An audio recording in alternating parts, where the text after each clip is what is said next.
नमस्कार। मैं सेक्रेटरी जिला विधिक सेवा प्राधिकरण चंबा आज आपके बीच एक बार पुनः अब उपस्थित हुआ हूँ।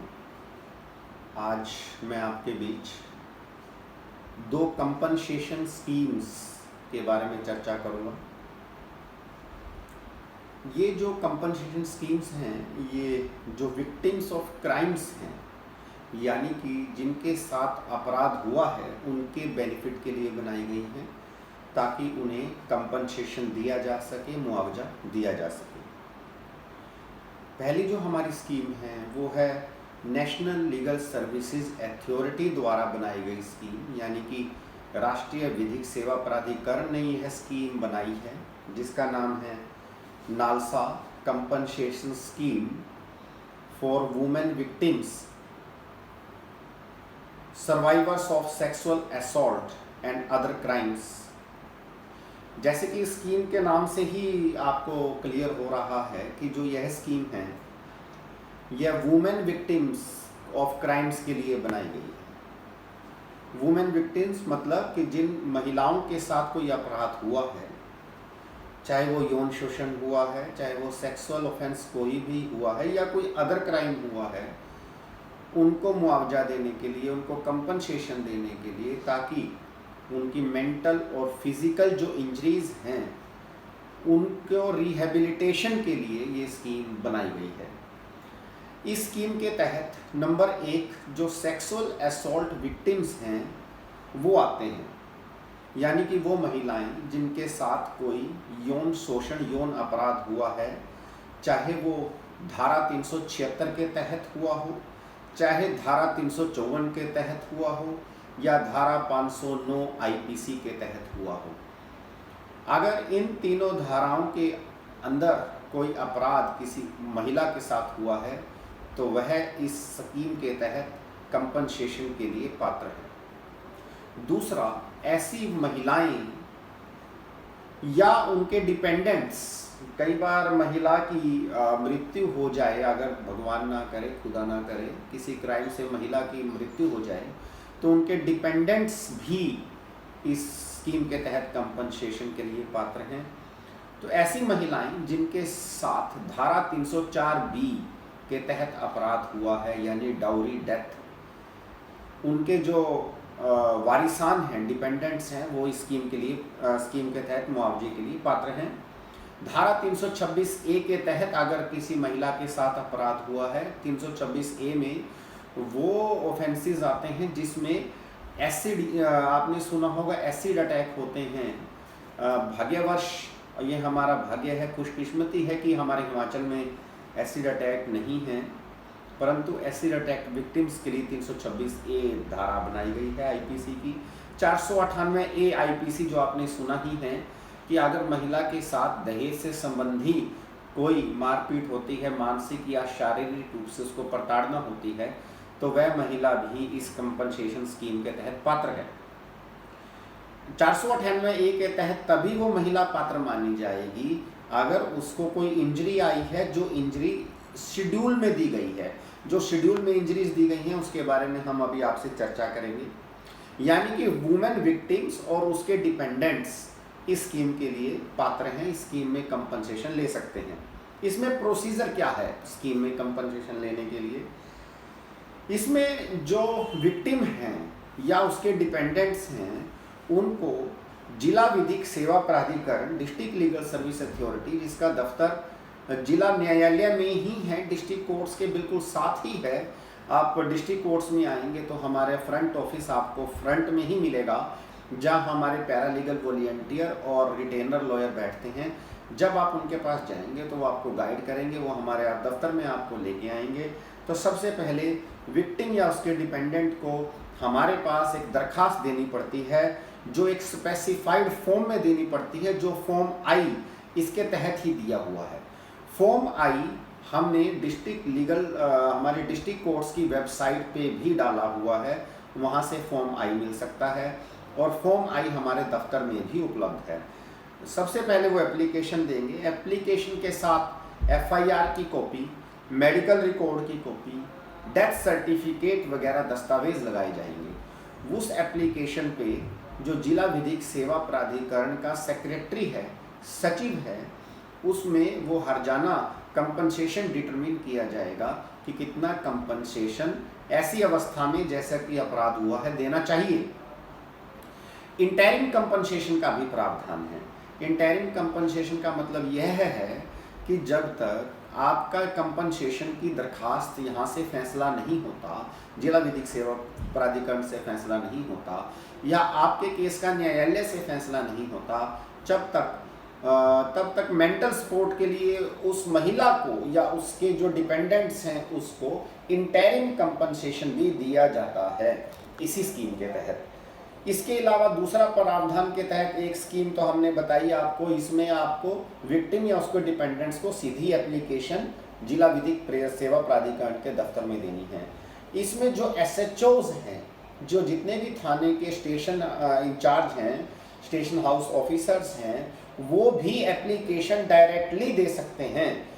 उस एप्लीकेशन के साथ उन्होंने भी जो विक्टिम है उसका मेडिकल प्रूफ लगाना है, और डेथ सर्टिफिकेट हो तो अगर डेथ हुई है तो डेथ सर्टिफिकेट लगाना है, साथ में FIR के साथ मेडिकल सर्टिफिकेट लगेगा, डेथ सर्टिफिकेट लगेगा, आइडेंटिटी प्रूफ लगाएं, और उन कागजों को मद्देनजर रखते हुए भी कंपनसेशन जो है जिला विधिक सेवा प्राधिकरण दे सकता है। एसिड अटैक विक्टिम्स के लिए क्रिमिनल इंजरी कंपनसेशन बोर्ड बना हुआ है, यानी कि अगर 326A धारा IPC 326A IPC का केस है तो उसमें जो क्रिमिनल इंजरी कंपनसेशन बोर्ड है वो डिटरमिन करता है कि कितना, प्रावधान वही है एप्लीकेशन देने का, लेकिन बोर्ड डिटरमिन करता है कि कंपनसेशन कितना दिया जाए। उसमें यह बाध्य है कि 1 लाख रुपया कंपनसेशन ऐसे केसों में जो women victim of acid attack हैं, ऐसे केसों में 1 लाख रुपया 15 दिनों के अंदर अंदर उसको इंटरिम स्पॉट विक्टिम को दी जाती है ताकि वो मेडिकल इलाज करवाया जा सके, उसको साइकोलॉजिकल मदद की जा सके। 1 लाख के अलावा 15 दिनों के बाद 2 महीने के अंदर अंदर 2 लाख रुपए की अगली किश्त भी जारी की जाती है ताकि उस महिला का इलाज पूर्णतः रूप से हो सके। अभी मैं आपसे कंपनसेशन शेड्यूल के बारे में चर्चा कर रहा था कि शेड्यूल का मतलब यह है कि उस शेड्यूल में प्रिस्क्राइब है कि मिनिमम कंपनसेशन कितना रहेगा और मैक्सिमम कंपनसेशन किसी भी केस में कितना रहेगा। जैसे लॉस ऑफ लाइफ, अगर किसी महिला की मृत्यु हो गई है तो उसमें मिनिमम कंपनसेशन 5 लाख रुपया और ज़्यादा से ज़्यादा upper limit of compensation 10 lakh रुपया प्रदान की जाती है। जहाँ पे गैंग रेप यानी कि बलात्कार का अगर ऐसा मुकदमा है जिसमें गैंग रेप हुआ है, गैंग रेप से अभिप्राय यह है कि जिसमें 2 या 2 से ज़्यादा लोगों ने एक साथ महिला के साथ बलात्कार किया है, उस केस में मिनिमम कंपनसेशन 5 लाख रुपए है और मैक्सिमम कंपनसेशन 10 लाख रुपए है। कई बार अननेचुरल सेक्सुअल असॉल्ट होता है, उस केस में 4 लाख रुपया मिनिमम कंपनसेशन है और 7 लाख रुपया मैक्सिमम कंपनसेशन है। उसके अलावा हर तरह के केसों में इंजरीज वाइज कंपनसेशन डिटरमिन किया गया है कि कहीं इंजरी अगर 80% से ज़्यादा हो, 40% से ज़्यादा हो, 20 से 40% के बीच में हो, या कई बार अगर इंजरी 20% से कम भी डिसेबिलिटी है, अगर परमानेंट डिसेबिलिटी है तो उसमें 20% के केसों में भी मिनिमम 1 लाख रुपया और मैक्सिमम 2 लाख रुपया कंपनसेशन का प्रावधान है। नालसा स्कीम के तहत कंपनसेशन देना हम लोगों के लिए अनिवार्य है और आप लोगों का ऐसे विक्टिम्स हों कोई उनका हक है, लेकिन हमें यह देखने में आया है कि चंबा जिला में खासकर नालसा स्कीम के तहत कंपनसेशन लेने के लिए केसेस बहुत कम आते हैं। यह कारण यह है कि हमें इस स्कीम के बारे में नॉलेज नहीं है, परंतु आज मैंने साधारण भाषा में आपको समझाने की कोशिश की है कि हमने किस तरीके से इस स्कीम का बेनिफिट ले सकते हैं। कहीं भी आपको किसी के पास, किसी एडवोकेट साहब के पास या किसी के पास जाने की जरूरत नहीं है। आप सीधा जब हमें एप्लीकेशन देंगे, साथ में FIR की कॉपी लगाएंगे, साथ में मेडिकल रिकॉर्ड लगाएंगे, तो हम कंपनसेशन आपको ऑटोमेटिकली आपके अकाउंट ट्रांसफ़र के माध्यम से कर देंगे। अगर वकील साहब के पास जाना भी पड़ जाए तो मैं आपको बता चुका हूं कि हमारा फ्रंट ऑफिस है। फ्रंट ऑफिस जिला न्यायालय में सबसे पहले अंदर आते ही फ्रंट ऑफिस आता है। उसमें हमारे वकील साहब यानी कि रिटेनर लॉयर भी बैठते हैं और पैरालीगल वॉलंटियर भी बैठते हैं। आप उनकी मदद ले सकते हैं। हर गांव में पैरालीगल वॉलंटियर जिला विधिक सेवा प्राधिकरण ने लगाए हुए हैं।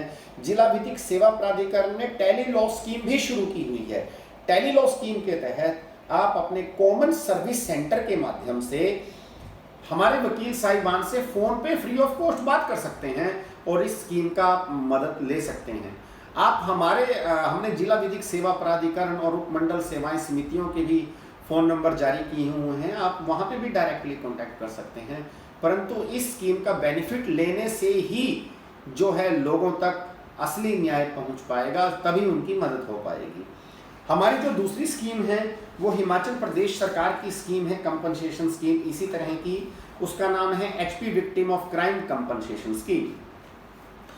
मैं पहले आपको एक बात बता देना चाहता हूं कि HP victim of crime compensation scheme में जो कंपनसेशन है, जो हर्जाना है, वो नालसा यानी कि जो हमारी नेशनल लीगल सर्विसेज अथॉरिटी की स्कीम के बारे में जो मैंने अभी आपसे थोड़ी देर पहले चर्चा की, उससे कम है। यानी कि बेनिफिशियल जो है हमारे पास नेशनल लीगल सर्विसेज अथॉरिटी की विक्टिम कंपनसेशन स्कीम ही है और हमें उसी स्कीम के तहत आना चाहिए। परंतु एचपी नालसा की कंपनसेशन की स्कीम के तहत सिर्फ वुमेन विक्टिम ऑफ क्राइम आते हैं, यानी कि सिर्फ महिलाएं ही फायदा ले सकती हैं उस स्कीम का। परंतु एचपी विक्टिम कंपनसेशन स्कीम के तहत, जिसका नाम Himachal Pradesh victim of crime compensation scheme 2019 है, इसमें पुरुष भी विक्टिम कंपनसेशन स्कीम का फायदा ले सकते हैं। प्रोसीजर वही है। इसमें जो सबसे पहले मैं आपको बताना चाहूंगा कि कौन कौन से केसेस इसमें कवर हो जाएंगे। इसमें वही एसिड अटैक के cases, rape cases, physical abuse of minor, rehabilitation of victim of human trafficking, यानी कि अगर किसी मजदूर को दूसरे राज्य से लेकर यहाँ पे जबरदस्ती लाया गया है या उसको बहका के लाया गया है कि आपको ज़्यादा यहाँ पे लेबर मिलेगी और वहाँ उनको तंग किया जा रहा है, तो उनको कहते हैं विक्टिम्स ऑफ ह्यूमन ट्रैफिकिंग। तो ह्यूमन ट्रैफिकिंग के तहत अगर ऐसे विक्टिम्स हैं उसमें भी एफआईआर दर्ज होती है उनकी प्रोटेक्शन के लिए, और ह्यूमन ट्रैफिकिंग के विक्टिम्स की मदद करने के लिए भी यह स्कीम बनाई गई है। उसके अलावा death case, grievous heart case. Grievous heart मतलब कि आपको पता है कि धारा 325, धारा 326 of the Indian penal code में ग्रीवियस हार्ट में सजा का प्रावधान है।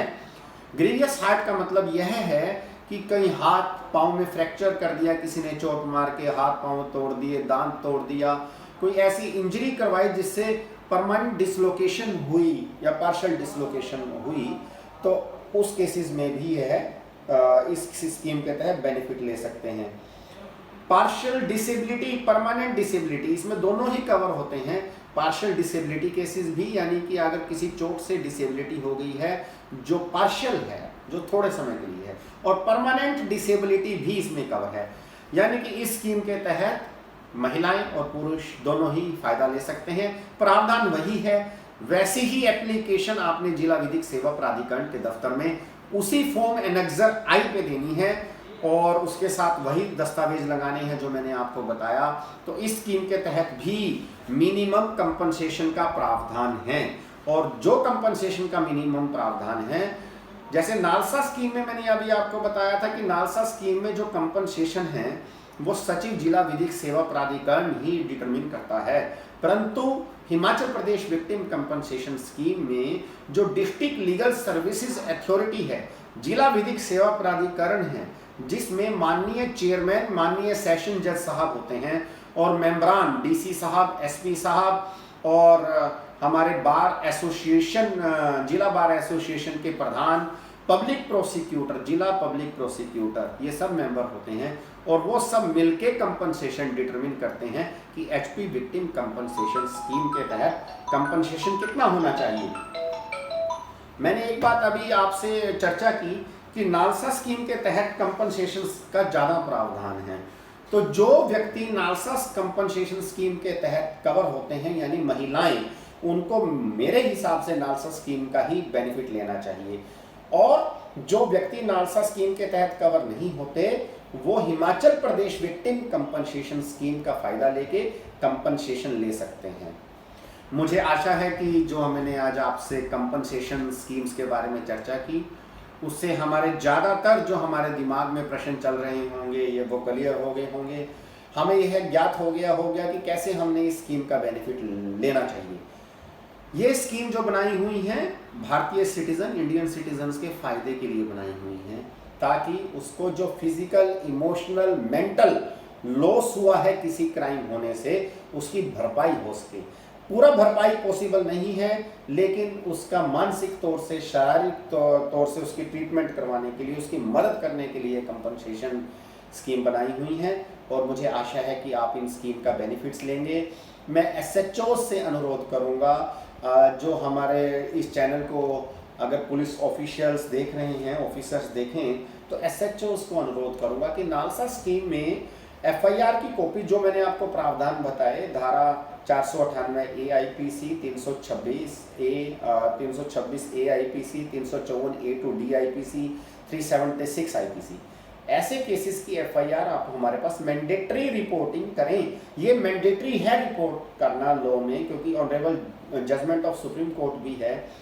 और जहां आपको लगे कि यहाँ पे कंपनसेशन वुमेन को जरूरत है, विक्टिम को कंपनसेशन मिलना चाहिए, इंटरिम कंपनसेशन मिलना चाहिए, तो मैं आपसे रिक्वेस्ट करूंगा कि आप उसकी एप्लीकेशन एनेक्सर आई फॉर्म में आप खुद भी साइन करके हमें भेज सकते हैं, और हम उसको, ताकि उस विक्टिम की मदद कर सकें और उसकी फिजिकल और मेंटल जो इंजरीज हुई हैं उनको पूरी तरह भरपाई नहीं हो सकता, लेकिन कंपनसेशन के माध्यम से, ताकि हम उनका कुछ फायदा कर सकें। धन्यवाद। जय हिंद, जय हिमाचल।